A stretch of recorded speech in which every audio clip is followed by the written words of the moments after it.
Assalamualaikum warahmatullahi wabarakatuh. Pamirsa, dina dangat ayeuna urang neraskeun hanca dongeng Kasihku ku Indung bagian kedua. Ieu anu nganggitna nyaeta Bapak S. Sukandara. Sumangga supados teu nyangkolong teuing kana waktos wilujeng ngadangukeun. Amah, kami teh sok ingat kana kasauran mama karena masih keneh jumeneng sawarna teh sakabeh kalakuan goreng anu dilakonan zaman keur ngora baris ngadatangkeun kahanjakalan dina mangsa geus kolot. Tah eta kasauran mama teh ayeuna ku kami karasana rumasa bareto kami keur ngora sok ngalajur nafsu da boga rasa aing geulis. Rag Nyi Raden Juminah ngarandag nyaritana lengah ulang bangun ngalamun nginget-nginget zaman ka tukang-tukang keur ngora keneh ceuk geurentes hatena.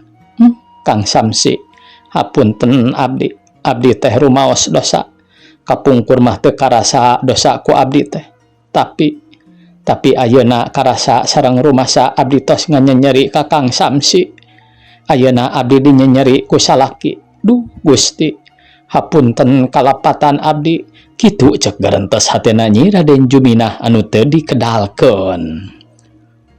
Tos we atuh juragan, entong dilamun wae, keun we masih keneh aya abdi anu ngaladenan. Cek si Amah bari terus mencetan tak-takna. Jep jarempe Nyi Raden Juminah jeung si Amah henteu nuluykeun caritaanana ku si Amah katempo dununganana rambisak. Cipanona ngembeng terus nyurucut bari disusutan ku tungtung bajuna. Bari sesegruk cerik Nyi Raden Juminah ingat ka jaman ka tukang keur masih keneh ngora jeung geulis keneh kungsi mang nyelewerkeun ka Raden Gandarana nu terus jadi salakina. Raden Samsi bapana Neng Yayum dinyanyari antukna gering nangtung ngalang layung lantaran Raden Samsi eleh ku pamajikan. Nepi ka pamajikan nyolowedor ge teu bisa majar kumaha lila pisan Raden Samsi geringna teh sarta sanggeusna katerap panyakit TBC. Raden Samsi nepi ka maotna mulih ka jati mulang ka asal dipunut kuno kagungan. Bari beungpeunan beungeut ku dampal leungeunna Nyi Raden Juminah inghak-inghakan kalakuan sorangan kabeh narembongan siga anu ngalelewe jeung kawas mupuas. Amah, kumaha wae atuh kami teh. Gusti, ampun Gusti, abdi teu kiat. Kang Samsi, abdi hapunten. Tos atuh juragan tong nangis wae, sok seueur kasedih nangis wae teh. Anggur sing pasrah we sing ridho, sing tumarima kana kadar. Da sagala rupihal anu kasorang teh geuning saur mama ajengan mah. Eta teh kawelas kaasih Pangeran nu Maha Asih. Sanaos mangrupi mamala nu karandapanana ceuk si Amah nyaritana rada asa-asa sieun salah. Caritaan si Amah kitu teh karasana ku Nyi Raden Juminah mah lain matak nambahan kategar hatena tapi sabalikna kalah kaseseuiteun. Rusras inget kana kalakuanana goreng ka minantu nyaeta Somantri anu bareto kungsi dijejileh dihina basa sarta dituding jelema curaling. Ras deui ingat kanu jadi anakna nyaeta Neng Yayum anu kungsi balaka mukakeun rasiahna sagala rupa hal kacipta. Breh bruh breh narembongan antara dosa jeung budi. Amah, cing sugan maneh kungsi ngadenge di mana cenah ari ayana Somantri. Kami teh teu weleh inget bae ka manehna. Kami rumasa atas sasar, rumasa gede dosa ka manehna teh. Padahal Somantri teh jelema bageur, jelema cepet bener. Da cacak-cacak mun teu aya jasa manehna. Meureun kumaha pijadieunana bareto teh si Neneng. Mun panggih teh Amah, kami rek menta dihampura. Gusti, geuning dosa abdi teh seueur. Ayeuna narembongan, cing atuh Amah. Kumaha atuh kami teh Amah? Ceuk dununganana bari nyuuh kana lahunanana si Amah anu harita keur hareugeun. Si Amah nenjok kalakuan dununganana kitu teh manehna ngarasa teu kuat nahan picerikeun. Bari ngusapan dununganana kawas kapudak leutik. Dua kecelak Cipanon nu herang ngegendang rag-rag mapai-mapai pipina beri terus perem negerkeun hatena. Juragan sing emut atuh tong sagala rupi digugat-gugat. Heuh kasuat-suat deui mana. Bilih teu damang deui. Kumaha atuh abdi mah? Upami juragan teu damang teh, tayasa saha pikeun pakumaha-kumaha. Nya atuh amah, nakasaha kami muntang teh da eueuh tuntanganeun. Eueuh nu baris dipentaan tulung iwal ti maneh amah. Da maneh amah anu bisa dibawa nyarita pikeun ngabudalkeun katugenahan hate. Ceuk dununganana nyeritana haros-hos lalaunan. Ih atuh lepat juragan, tempat pamuntangan urang teh anging pangeran nu maha kawasa. Nyuhunkeun pitulung ge kedah kamantena. Namung kungangkena juragan kana sagala dosa sareng kalepatan. Eta teh baris ngentengan kana sagala dosa urang. Margi pangakuan anu baris ngentengan dosa mah. Tah di dieu kawelas kaasih Gusti teh.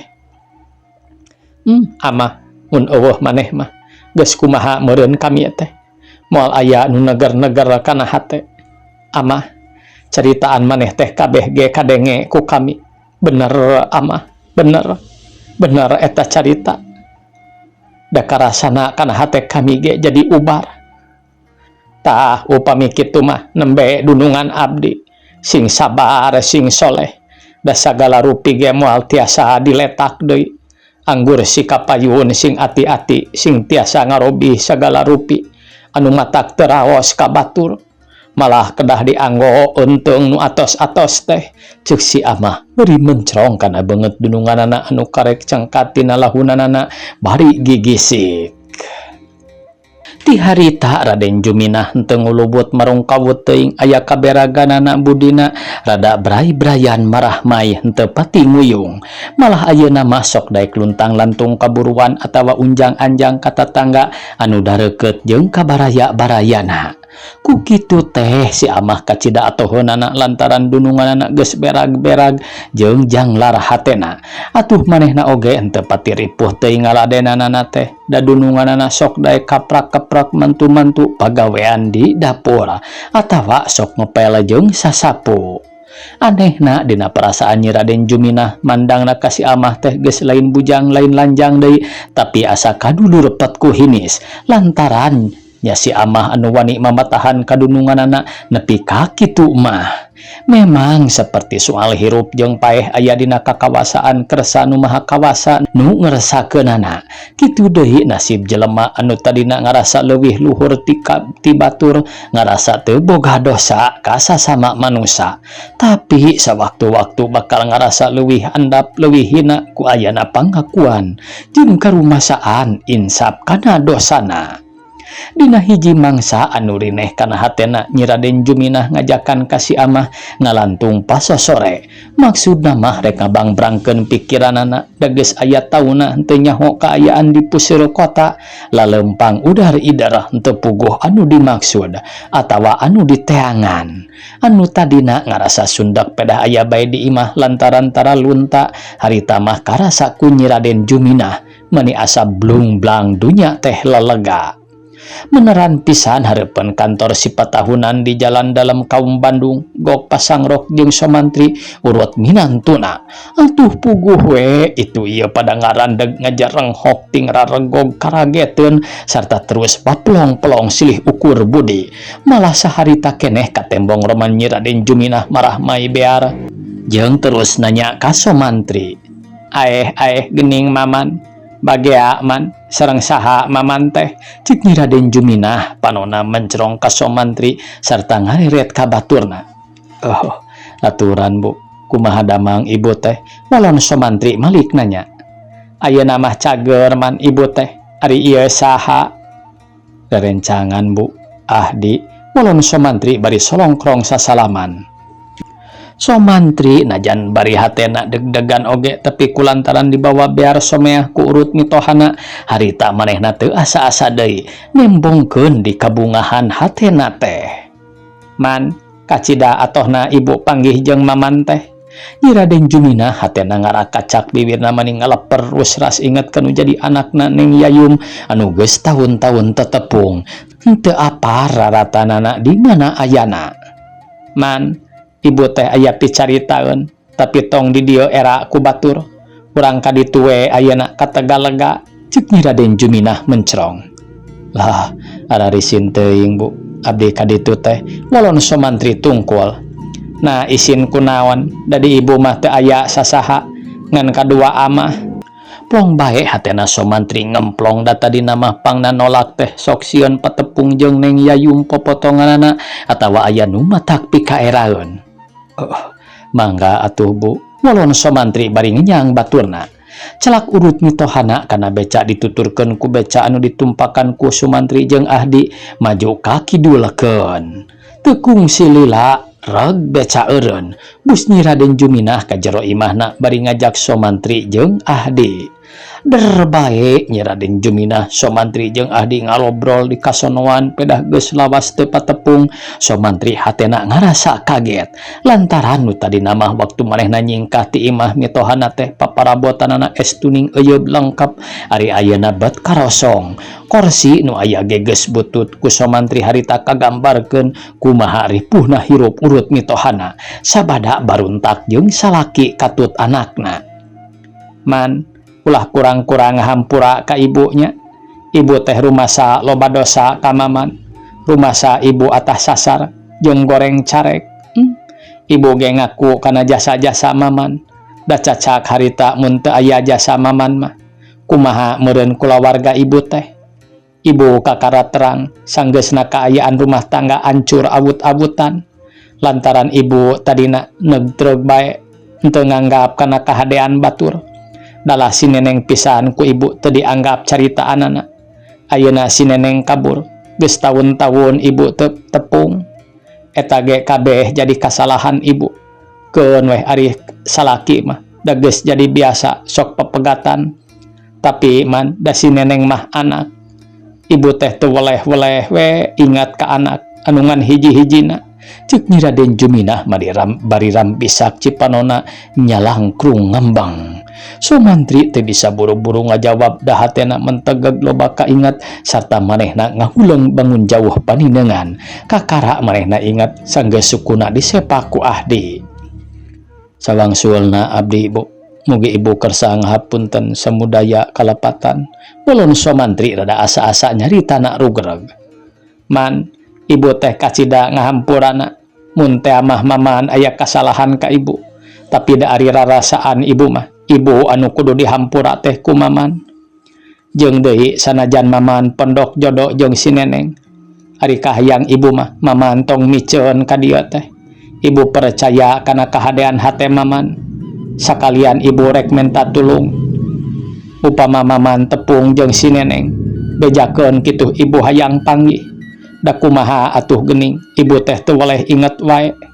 Nya tadi nama ibu teh ambek, tapi ari ayeuna mah ibu teh geus teu nyalah-nyalahkeun teuing ka si neneng. Dabongan ibu anu kurang warah, ibu anu talobeh, ibu anu mere kabebasan teuing ka anak, anu akhirna kabebasan pergaulan disalahgunakeun sarta nu jadi korban sakulawarga. Nepi ka bada isa ngawarangkongna antara Nyi Raden Juminah jeung Somantri sarta sabada seueuh ngabudalkeun katugeunah jeung kasonoan. Terus Somantri jeung Ahdi permisi rek baralik. Sajutna Somantri jeung Ahdi baralik, Nyi Raden Juminah hatena ngemplong asa henteu boga hutang lantaran geus ngedalkeun karumasaanana ka Somantri urut minantuna anu waktu bareto keur narangkep jeung anakna geus dimusuhan digogoreng di jejeleh. Kitu deui Somantri najan lempang bareng jeung Ahdi tapi teu nyarita sakemek-kemek acan ari ras ku urut ngitohana ngarasa karunya anu taya hinggana. Ku kitu teh ras deui Somantri ingat ka indungna sorangan mun teh amah kajadian kitu moal boa tangtu saperti urut ngitohana. Man kunaon euy si laing kawas nu ngalamun tas nganjang ti Tagalaga teh, ceuk Ahdi muka carita pedah ti tadi ngabetem bae. Bisa baik disebut ngalamun ge dewek teh di euy. Ngan anu jadi pikiran dewek mah ari nempo kitu mah ka urut mitoha sanajan bareto ka dewek kacida gorengna. Tapi ayeuna dewek henteu nganggap goreng ka urut mitoha teh lantaran lain eueuh gunana dewek digorengan ku mitoha bareto. Teu kebat Somantri nyaritana kaburu ditempas manten ku Ahdi. Teu ngarti euy man dewek mah. Eta carita anu si laing teh luak leok baliwat keur dewek mah. Kumaha bisana si laing nyebutkeun yen lain eueuh gunana digorengan ku mitoha teh. Cing dewek bere katerangan nu jelas euy. Memeh ngajawab kana pananyana Ahdi Somantri meni ngarenghap napasna ngahewas kawas anu ngawahan. Kieu euy di nurutkeun pamanggih dewek mah. Kanyeri kapeurih jeung katunggaraan dina enggoning urang hirup mangrupa ubar anu payet molelel pikeun nguatkeun tenaga batin jeung neguhkeun iman urang. Tah ieu teh ku dewek mah geus beunang dirasakeun mangpaatna. Da cacakaan dewek mun teu meunang kanyeri kapeurih ti mitoha dewek bareto. Pikiran dewek ayeuna moal mekar cangtang tu dewek make hayang boga usaha anu leuwih hade, anu leuwih gede. Meureun ngeuneunaheun we nyangigirkeun yayum bari dahar pake diurus ku mitoha. Walon Somantri bari mencrong kana beungeut Ahdi. Teuing euy mun pamanggih si laing kitu mah keun we hal eta ku dewek dianggap benar omongan si laing teh. Tapi kumaha karep si laing kaurut mitoha ayeuna. Pedah tadi dewek ngadenge karunya-karunya kitu, Ahdi nanya deui bangun nu hayang nyaho jero-jerona Somantri. Lamun nurutkeun hawa nafsu mah euy, puguh dewek teh kudu peureum ulah nolih. Lantaran bareto sakitu nganyerikeunana ka dewek. Tapi hate nurani dewek teu mikeun kitu teh euy. Dewek ingat kana kasauran bapa dewek jenatna. Kieu cenah, kagorengan jeung kajahatan anu dilakukeun ku batur ka urang, ku urang kudu dibalas ku budi jeung kaadilan. Tah kakara dewek ngadenge ucapan kitu mah. Cing pe kumaha teh jelasna. Teu sangka geuning si laing bisa ngomong kitu euy. Dewek mah curiga euy man. Wuri-wuri si laing boga kabogoh nya halilah. Si laing ngomongna jadi beda. Ceuk Ahdi bari seuri nya kakak. Lain pedah rek menangkeun anak haji euy. Da pimitohaeun dewek ayeuna mah lain tukang pidato tapi tukang tani. Bulu taneuh euy. Ngan anu dicaritakeun ku dewek mah mun nu goreng dilawan goreng jadina di dunya loba papaseaan. Mun kajahatan dilawan ku kajahatan deui jelema bakal jadi jarahat pisan. Geus euy man ah dewek ngarti ayeuna mah nya dewek rumasa eleh jajaten ku si laing ayeuna mah euy. Tapi dina lebah dia wungkul ngan mun dina lebah cinta si laing kudu guguru ka dewek. Ceuk Ahdi. Tah kusabab kitu pisan lantaran dewek henteu tega ninja urut mitoha sakitu walurat hirupna ku dewek rek disundang kahirupanana. Alus euy kitu mah dewek ge karunya ari ngilikan kitu mah. Da cacakan mun dewek boga kauntungan atawa duit tiis mah hayang we milu nyampuran si laing. Ti harita Somantri sok mindang datang ngahaja ka urut mitohana hayang ngirim beas atawa duitna. Ku kitu teh kacida pisan katarimeunana ku Nyi Raden Jumina anu ayeuna keur ngalaman kasangsaraan hirupna. Henteu ngan ukur kitu wungkul Somantri ka urut mitohana teh dina manggih lara palanganana dina geringna. Nya Somantri nu sok ngajamin ongkos-ongkos boh ka dokterna boh meuli ubarna ka apotek. Sanajan kitu Somantri henteu boga perasaan boga atawa gede jasa ngingetkeun jeung saha deui silih tulungan teh ari lain jeung papadah manusia. Komo ieu mah aya kasebutna urut mitoha jeung memang kaayaanana perlu ditulungan. Dina hiji mangsa Somantri datang deui ka dinya kasampak Nyi Raden Juminah keur gering kawas-kawas anu keuna ku panyakit TBC. Terus ku Somantri dibawa ka dokter di Ubaran. Biar mah upamaya keperluan keur juragan tong asa-asa tong era-era datang we ka kantor di Jalan Pangarang. Upama teh aya abdi nyarita we ka Pak Ahdi anu kamari ieu ka dieu teh nya ceuk Somantri ka bieu mah. Mangga Den, tangtos panginten bibi nyolondo ka ditu. Sabada ditinggalan pikeun balanya sapopoena Somantri terus balik ka imahna di Pangarang. Hatena kabaku ka karunya ka urut mitohana anu keur gering jeung sasat eueuh pikeun pakumaha-kumaha. Dina hiji poe meneran hade sorena layung ngempur belah kulon kasorot kusang surya nu rek surup nutu gunung. Somantri keur nganjang di imah Ahdi nu jadi sobatna di Cijagra. Tet tetet tetet rag pes paureun hareupeun hiji imah anu boga imah nu rojol ti jero. Aeh geuning aya maman mangga calik ke antos pun lanceuk nuju di kebon ceuk cicih pamajikan Ahdi sobatna Somantri. Ngebon naon ceuk? Ah sanes ngebon ketah eta keur ngalahiris tos karolot teuing tong enggal-enggalan aji ngenjang teh ke gera urang ngulub hiris. Ah sanes ngebon ketah eta keur ngalahiris tos karolot teuing tong enggal-enggalan aji ngenjang teh ke gera urang ngulub hiris. Ah sawios atuh ceuk tong ngarepotkeun teuing walon Somantri. Ih sanes ngarepotkeun da dieu mah hiris nu aya nu sae mah di Pangarang ceuk pamajikan Ahdi bari seuri terus gegorowan nyalokan Ahdi anu keur pupurikilan di kebon. Teu lila kurunyung Ahdi datang bari mawa ayakan nu dieusi hiris.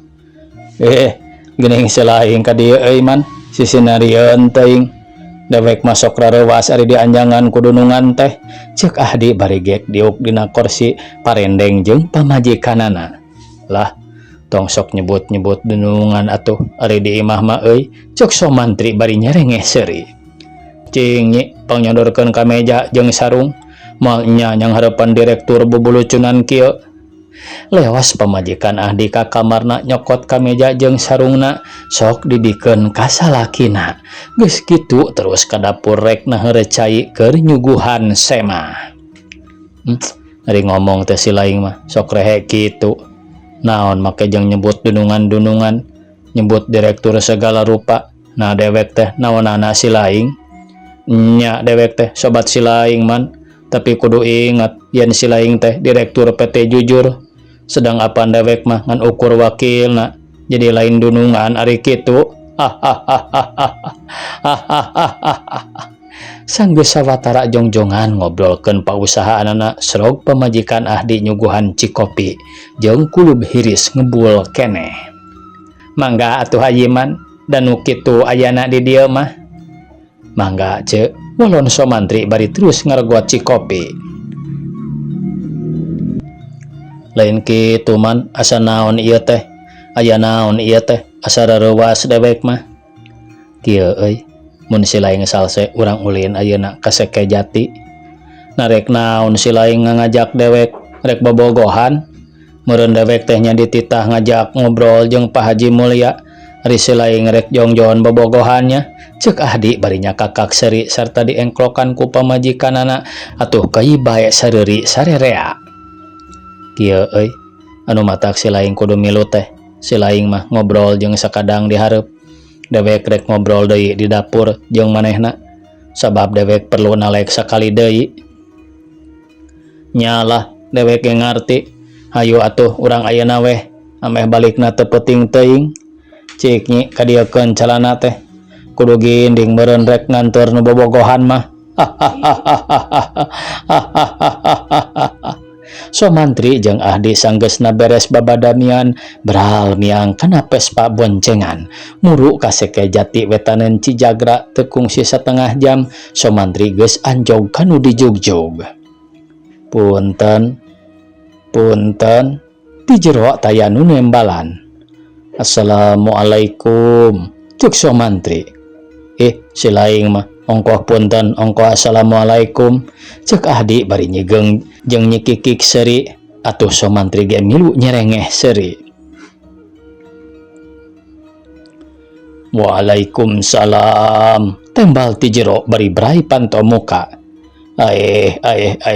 Geuning aya tamu mangga lalinggih kalebet ceuk Haji Mulya bari terus gegorowan nyalukan anakna Nyi Halilah. Ilah Nyai ka dieu ieu aya tamu kurunyungnya halilah nyamperkeun ka hareup bari ngabagiakeun nu anyar datang atuh somantri jeung ahdi terus deui sasalaman ka Haji Mulya jeung pamajikanana Nyi Haji Hasanah. Cing ibuna cai kitu kasih Nyai. Teu sabaraha halilana Nyi Halilah nanggeui baki resi citeh panas jeung ngalabuhna goreng ulen ketan katu teranginang.